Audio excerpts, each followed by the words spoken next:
السلام علیکم ناظرین، رانا فاروق سحر اردو چینل پر آج کی نئی ویڈیو کے ساتھ حاضر خدمت ہے۔ ناظرین، آج ہم جس کتاب کے بارے میں گفتگو کریں گے یا اس کی ابتدائی معلومات کا جائزہ لیں گے، وہ اردو ادب کی بڑی ایک مشہور و معروف کتاب ہے اور اس کا عنوان ہے غبار خاطر۔ ابوالکلام آزاد صاحب کی یہ کتاب اردو ادب میں اپنا ایک خاص مقام رکھتی ہے۔ سب سے پہلے ہم یہ دیکھیں گے کہ غبار خاطر کا مطلب کیا ہے۔ تو غبار خاطر کا مطلب ہوتا ہے دل کی کدورت، رنج، ملال کے زمرے میں بھی اسے استعمال کیا جاتا ہے۔ غبار خاطر کا عنوان جو ہے وہ ابوالکلام آزاد صاحب نے میر عظمت اللہ بے خبر بالگرامی کے رسالے غبار خاطر سے لیا تھا، اور اس کا ذکر انہوں نے اپنی اس کتاب کے دیباچے میں خود کیا ہے۔ صنف کی بات کریں تو اس کی صنف جو ہے وہ خطوط ہے۔ پہلا ایڈیشن جو اس کا ہوا وہ 1946 میں محمد اجمل خان نے اس کو مرتب بھی کیا اور خود مقدمہ بھی لکھا، لیکن اس کا دیباچہ جو ہے وہ ابوالکلام آزاد صاحب نے خود لکھا تھا۔ پہلے ایڈیشن میں خطوط کی تعداد جو ہے وہ کل 20 تھی، یہ ذہن میں رکھیے گا۔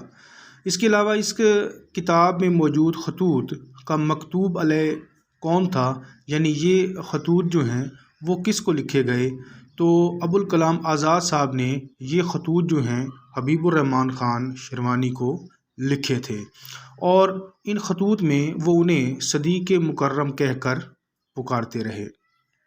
اس کتاب کی ایک خاص بات یہ بھی ہے کہ یہ کتاب ابوالکلام آزاد صاحب نے دوران اسیری لکھی تھی، یعنی جب وہ قید میں تھے قلعہ احمد نگر میں۔ اس کے علاوہ اگر اس کتاب کی تیسری اشاعت کی اگر ہم بات کریں تو اس میں ہمیں ایک تبدیلی دیکھنے کو ملتی ہے۔ یہ اشاعت جو ہے وہ فروری 1947 میں لاہور سے ہوئی تھی۔ اس میں مزید ایک خط جو ہے وہ شامل کیا جاتا ہے۔ تیسری اشاعت کے بعد جو ایڈیشن سامنے آتے ہیں ان میں مزید 3 خطوط کا اضافہ جو ہے وہ ہمیں دیکھنے کو ملتا ہے، مگر یہ 3 خطوط وہ تھے جو آزاد صاحب نے رہائی کے بعد لکھے تھے۔ تو اس حوالے سے کل جو خطوط کی تعداد ہے جو ہمیں اس کتاب میں نظر آتی ہے وہ 24 ہے۔ اس کے بعد ایک اور چیز جو بڑی ہی اہم ہے اور وہ یہ ہے کہ مالک رام صاحب نے بھی اس کتاب کو مرتب کیا تھا، اور اس کتاب کو جب انہوں نے مرتب کیا تو اس میں انہوں نے ایک تبدیلی کی تھی۔ وہ تبدیلی یہ تھی کہ انہوں نے محمد اجمل خان صاحب کا جو مقدمہ تھا جو کہ پہلی ایڈیشن میں شامل تھا اس کو حذف کر دیا تھا، اور خود اس کی جگہ اپنا مقدمہ جو ہے وہ لکھا تھا، مگر آزاد صاحب کا لکھا ہوا دیباچہ جو ہے وہ جوں کا توں رہا۔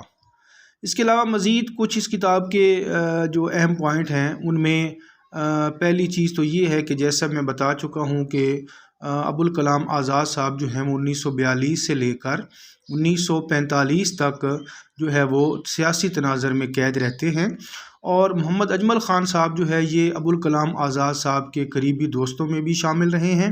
اس کے علاوہ یہ ان کے سیکریٹری بھی رہے ہیں، اور جہاں تک بات کی جائے اس کتاب میں شامل خطوط کے شائع کروانے کی تو وہ یہی اجمل خان صاحب ہی تھے جنہوں نے اس چیز پر زور دیا کہ آپ ان خطوط کو شائع جو ہے وہ کروائیں، کیونکہ آزاد صاحب جو ہے ان خطوط کو شائع کروانے کے حق میں نہیں تھے۔ اس سے اگلی چیز ایک خاص بات یہ بھی ہے کہ یہ ابوالکلام آزاد صاحب کی زندگی میں شائع ہونے والی ان کی آخری کتاب ہے۔ ابوالکلام آزاد صاحب کی اگر ہم مزید خطوط کے مجموعے دیکھیں ان میں انتہائی اہم جو ہیں وہ تبرکات آزاد، کاروان خیال اور نقش آزاد ہیں۔ اگر ہم بات کریں اس کتاب کی وجہ شہرت کی تو اس کی جو وجہ شہرت بنی وہ اس کا اسلوب تھا۔ اس کے اسلوب کے بارے میں حضرت موہانی کہتے ہیں کہ جب سے دیکھی ابوالکلام کی نثر نظم حسرت میں بھی مزہ نہ رہا۔ اسی حوالے سے سجاد انصاری صاحب بھی لکھتے ہیں کہ میرا عقیدہ ہے کہ اگر قرآن نازل نہ ہوا ہوتا تو ابوالکلام کی نثر اس کے لیے منتخب کی جاتی یا اقبال کی نظم۔ مزید مولانا محمد علی جوہر صاحب بھی اس حوالے سے لکھتے ہیں کہ میں نے لیڈری جو ہے وہ ابوالکلام آزاد کی نثر اور اقبال کی شاعری سے سیکھی ہے۔ اس کے علاوہ ناظرین، جیسا کہ ہم جانتے ہیں کہ اس کتاب کی صنف جو ہے وہ خطوط ہے، مگر کچھ مضامین اس میں ایسے شامل ہیں جیسے موسیقی کے بارے میں خط، باغبانی کے بارے میں خط، جس میں ہمیں مضامین کا جو ہے وہ رنگ نظر آتا ہے۔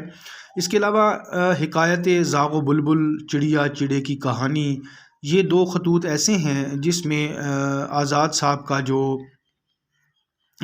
طرز نگارش ہے، یعنی ان کا جو اسلوب ہے، وہ ہمیں شگفتہ نظر آتا ہے اور اس میں انشائیے کا رنگ جھلکتا ہے۔ تو لہٰذا کچھ نقاد نے ان کو مضامین بھی کہا ہے اور کچھ نے ان کو انشائیہ بھی کہا ہے۔ تو امید کرتا ہوں کہ آج کی ویڈیو آپ کے لیے معلوماتی رہی ہوگی۔ آئندہ ویڈیو دیکھنے کے لیے چینل کو سبسکرائب بھی کریں، لائک بھی کریں ویڈیو کو، اور شیئر بھی کریں، اور کمنٹس میں اپنے خیالات کا اظہار بھی ضرور کریں۔ تو آئندہ ویڈیو تک کے لیے اللہ حافظ۔